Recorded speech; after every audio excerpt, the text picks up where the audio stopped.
We provide you the platform to turn your dreams into reality. Give wings to your aspirations with KR Mangalam University. आज कहानी एक कामयाबी की जो संघर्ष से शुरू हुई।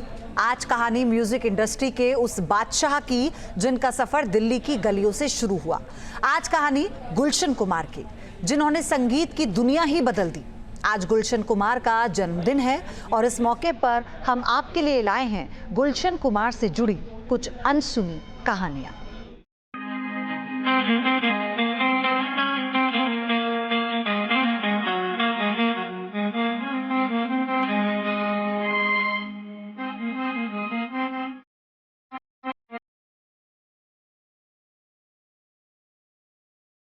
सत्तर का दशक खत्म हो रहा था। संगीत की दुनिया बदल रही थी। एलपी रिकॉर्ड्स का एकाधिकार खत्म हो रहा था और ऑडियो कैसेट का दशक शुरू हो रहा था। उस दशक की कैसेट क्रांति की नींव रखी जा रही थी दिल्ली के दरियागंज में, जहां एक नौजवान अपने पिता की जूस की दुकान छोड़ म्यूजिक की दुनिया का काया पलट करने के सपने बुन रहा था। उस नौजवान का नाम था गुलशन कुमार। उनका एक ब्रदर था छोटा, जिसकी डेथ हो गई थी।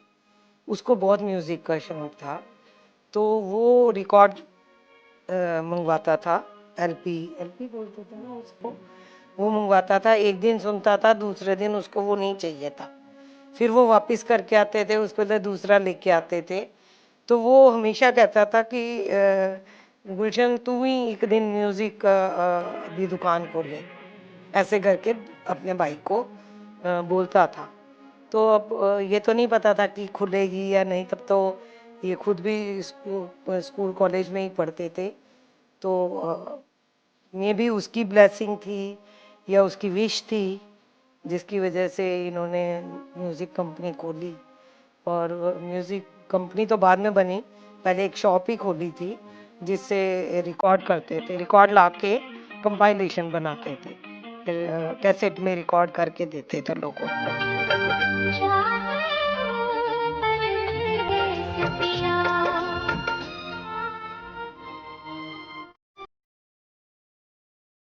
उस वक्त बाजार में दूसरी कैसेट्स कंपनियों का दबदबा हुआ करता था। उनकी कैसेट काफी महंगे भी होते थे, यही कोई 28 से 30 रुपए के बीच। तब गुलशन कुमार ने सोचा, क्यों ना ऑडियो कैसेट्स को सस्ते में बेचा जाए और उसे घर घर तक पहुंचाया जाए। इसी विशाल सोच के साथ उन्होंने एक कैसेट कंपनी की शुरुआत की। साल था 1983 और तारीख थी 11 जुलाई। गुलशन कुमार ने अपने रिकॉर्डिंग सेंटर को एक नया नाम दिया, super cassettes industry private limited, जिसे पूरी दुनिया आज टी सीरीज के नाम से जानती है। टी शब्द उन्होंने भगवान शिव के त्रिशूल से लिया। तब उन्होंने टी सीरीज के अपने एक कैसेट की कीमत रखी थी महज 15 रुपए, और इस तरह उन्होंने संगीत को पूरे देश के कानों तक पहुंचा दिया। मेहनत तो वो शुरू से ही करते थे, जैसे अभी नन्नू करता है। वो बहुत उनमें दूरदर्शिता बहुत थी कि फ्यूचर के बारे में पहले ही सोच लेते थे कि आगे क्या होने वाला है। तो उस हिसाब से वो सोच के आगे बढ़ते चले गए और हर चीज़ उनकी सक्सेसफुल होती गई। उनको ना रात देखते थे ना दिन देखते थे, जो जब जो चीज़ सोच ली तो उसी टाइम चल पड़ेगा।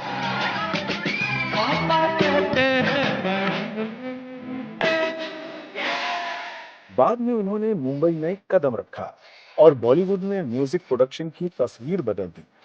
साल 1988 में टी सीरीज ने कामयाबी का एक नया इतिहास रचा। इन कयामत से कयामत तक के करीब 80 लाख कैसेट बिके थे।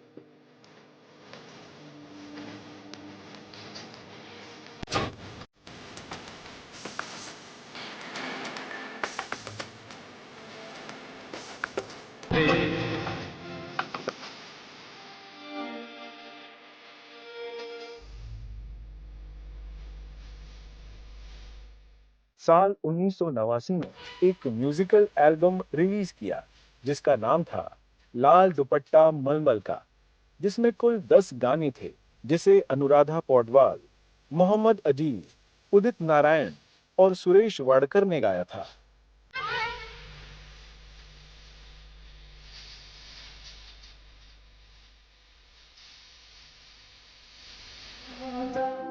फिर इसी नाम से उसी साल एक फिल्म भी बनाई, जो उस साल की म्यूजिकल हिट बन गई।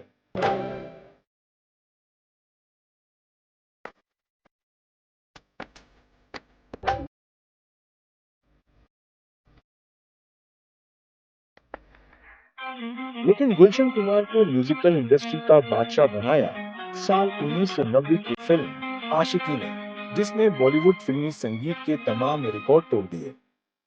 उनकी एक और विश थी कि फिल्म्स उनको प्रोड्यूस करने का बहुत इंटरेस्ट था। जब उन्होंने आशिकी, दिल है के मानता नहीं, दोनों आइकॉनिक फिल्में थी, उनको प्रोड्यूस किया था और काफ़ी सारी फिल्में प्रोड्यूस की थी। तो मेरा एक थॉट था कि मैं टी सीरीज़ को, उनके नाम को हर बड़ी फिल्मों के साथ और हर चलती हुई फिल्मों के साथ एसोसिएट करूं, और जो काफ़ी हद तक हमने आज अचीव कर लिया है। आज सारे सपने पूरे किए हैं आज पापा के। न्यूज नेशन अब व्हाट्सएप पर खबरों की ताजा अपडेट के लिए न्यूज नेशन के इस QR कोड को स्कैन करें।